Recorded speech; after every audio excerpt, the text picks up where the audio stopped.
December 1 na mga idol, kaso walang tigil ang ulan at mayroong baha na. So kahit na may baha na sa labas, may mission tayo mga idol. Ito, may grocery tayo at saka bigas at saka may mga ulam dyan. Yan, may mga dilata, sabon, kape, noodles, gatas, yan, biskwit, tinapay, sukal, kape, o kung ano-ano pa. So meron tayong bibigyan ngayon kasi may nagkontak sa atin kagabi. So mamaya ko na lang sasabihin o pasalamatan kung sino yung nag-sponsor sa atin. So ihatid muna natin doon kasi kailangan talaga nila itong mga grocery at saka bigas kasi lalo nang may bagyo yata ngayon. So tara mga idol, labas muna tayo kahit maulan. Iyon.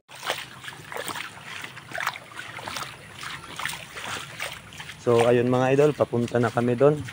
Siyempre kasama natin yan yung si Shining Custodio aka Jumpio. Hi to, panay Pio. Yan, unang misyon tas tagatid tulong ngayong December 1. Tama-tama kasi maulan. Sana nandito si nanay. Yun. So ayun mga idol, nandito na kami. Bali pang-apat na balik namin to kay nanay. Kasi 3 beses na natin siya na vlog. Marami talagang naawa. Kaya mayroon pa rin nagpapahatid ng tulong para sa kanya. Te! Yamin ko mahina na talaga yung pandinig ni nanay. Hi! Hello, te! Nagkinatulog si Rande. Salamat! God bless. Wa pa nga na kita pasalamat, igage, dali yang. So ayun, boss, sa sponsor natin. So ayaw mo rin magpa-shoutout. Igagalang natin yung karapatan mo. So ito na yung grocery kay nanay. Tapos ito na yung pinabibigay mong pera. Ito na yan boss, ibibigay natin. Yan, yung sobra, 500 pesos. Ibibigay natin kay nanay. Yan. So, nag-cut yung video natin mga idol kasi nagka-problema yung cellphone natin. So, ito na, napaabot na namin. So, thank you talaga boss. God bless you. Tama-tama daw, walang-wala si nanay ngayon. Buti na lang, may mabot. No? So, sa gusto pang magpaabot ng tulong kay nanay Ine, so, PM nyo lang ako. Nagpapating ko na si nanay kasi mahina na yung pandinig niya.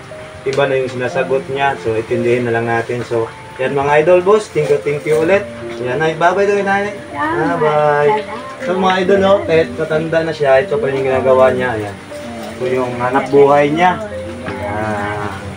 Yan, so yan mga guys, so thank you na yan. Maraming salamat. Sana ng Diyos sa inyo. Kabayan kayo. Yan. Pagtaway kay nanay, kay Meg, boss, thank you. Ayan. Dito na turnover namin. Sige tayo. Yan, pasok na lang dun sa loob kasi birom na dyan. Parang mahina na si nanay. Hindi, sobrang lang na piyo. Lagay lang yun. Yan. Yan o. Tumutulog pala yung bahay nila mga idol. Yan. Sige. Yan ay. Ano mo yan? Ayos kami yan. Babay yan. Yan. Thank you mga idol. Pleasure. Yan. Naalis na kami mga idol kasi walang tigil talaga yung ulan. So sa mga binabaha dyan, ingat-ingat kayo. At gusto ko pala i-shoutout si John Ray Tibar dyan sa Makato. Nagkita kami sa palengke. Sabi niya, dami daw niyang comment. Hindi ko talaga siya na shoutout. Ngayon lang tayo ulit nakapag-vlog December 1. So, shoutout sa iyo Meg. Kay John Ray Tibar dyan sa Makato. Yan, kilala yan kasi laging MVP yan sa Paliga. So, yan mga idol. Thank you. At pahabol ko lang pala sa iyo boss, sa sponsor natin. Ito pala yung pinabigay mong 200 pesos pang merienda namin. Yung gagawin na lang namin, hindi naman kami makaalis para pang merienda. Hatiin na lang namin. So, ito Pio, 100 para kimo. Pating ko ikaw kay boss. Thank you. Ayan. Tapos ito, siyempre may panggas tayo. Yan. So, boss, thank you talaga. God bless you. So, yan mga idol. Bye-bye.